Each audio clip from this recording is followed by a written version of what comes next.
예, 김 박사 오늘의 키워드, 오늘의 핵심 뉴스 하나하나 분석을 해보도록 하겠습니다. 글로벌 이코노미 연구소장 김대호 박사님 나와 계십니다.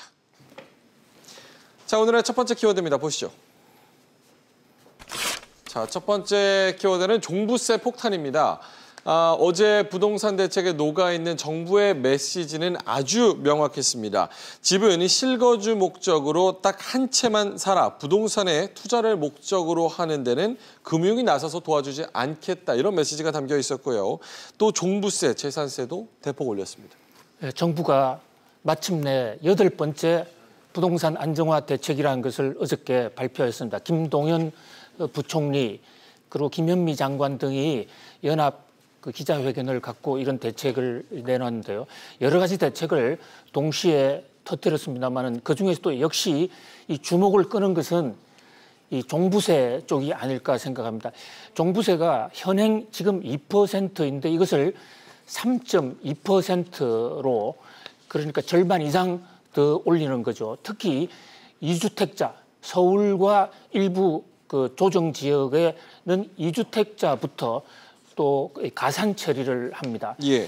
그리고 특히 이제 두 번째로는 임대업자, 지금 화면에도 나오고 있죠. 예. 임대업자 LTV를 40%로 대폭 낮춰서 임대업자는 그동안에 전세, 새 사는 사람들에게 도움을 준다 해서 정부가 촉진 그리고 등록을 하라고 강력히 권유했습니다마는 이제부터는 임대사업자도 규제하기로 하고 전체 가액의 40%만 대출해 주기로 했어요. 대출을 좀 더 쪼이는 거죠. 예, 그렇습니다. 또 규제지역, 구제지역이 아니라 규제지역인데 규제지역에서는 1주택을 넘어가는 부분에 대해서는 1주택자도 새 주택을 살 때는 대출을 막는 이런 다양한 대책을 내놓았어요. 예. 특히 종부세는 사실 이 문재인 정부나 그 집권자들이 트라우마를 갖고 있어요. 2005년도죠. 노무현 대통령이 탄핵 정국에서 벗어나면서 그 국민적 지지를 받고 이 종부세를 전격 도입을 했어요. 그런데 예상외로 국민들이 세금을 올리는 정부에 대한 저항이 생겼고 그 다음 선거에서 바로 이 노무현 정부 당시에 열린우리당이 대패를 합니다. 예. 그래서 열린우리당 사람들한테는 종부세 트라우마가 있다시피 해요. 그래서 이 정부 출범 이후에도 종부세를 본격적으로 건드리지 못했는데 어저께는 드디어 종부세를 조정하기에 이르렀습니다. 참여정부 당시보다 참여정부의 최고 세율이 3%였는데 이 문재인 정부는 3.2%로 0.2%포인트 더 올렸습니다. 부동산 상황이 심각해서 과거의 트라우마에 연연하지 않겠다라는 그런 결연한 모습을 보여주는 것이에요.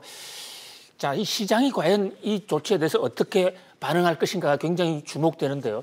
지난번 파리 대책보다는 쇼크의 강도는 약했다.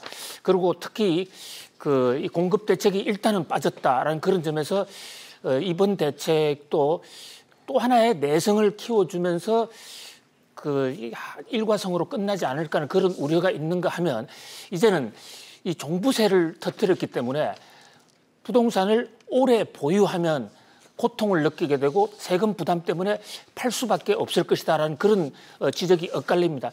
그러나 이 종부세를 도입하는데 처음에 기한을 했던 사람이 지금 공교롭게도 한국당의 김병준 대표거든요. 이분은 종부세를 올리려면 거래세를 낮춰야 된다. 지금 우리나라에 보유세는 낮지만 거래세가 너무 낮다. 그래서 양도세라든지 부동산 등록 취득세는 낮춰줘야 하는데 이 대목을 손대지 않았어요. 그래서 보유가 부담이 돼서 부동산을 팔고 싶어도 지금 양도세가 60%가 넘어가는데 양도세 폭탄 때문에 빠져나갈 수가 없어요.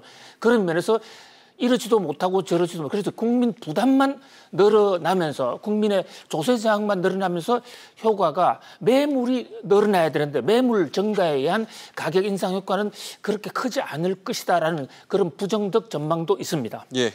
다음 주에 어디에 어떻게 주택을 공급하겠다라는 정부안이 나오면은 지금 숨고르기를 하고 있는 시장의 반응이 좀 더 명확해질 것으로 보이는데요. 이 주택 공급에 대한 뉴스 좀 더 알아보도록 하겠습니다.